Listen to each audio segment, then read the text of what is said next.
SP आए था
झंडा नहीं लगाने दे रहे और क्या हो रहा है।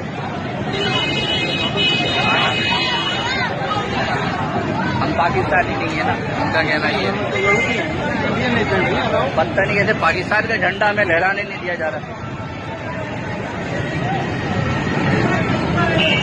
ये झंडा लहरा दो झंडा।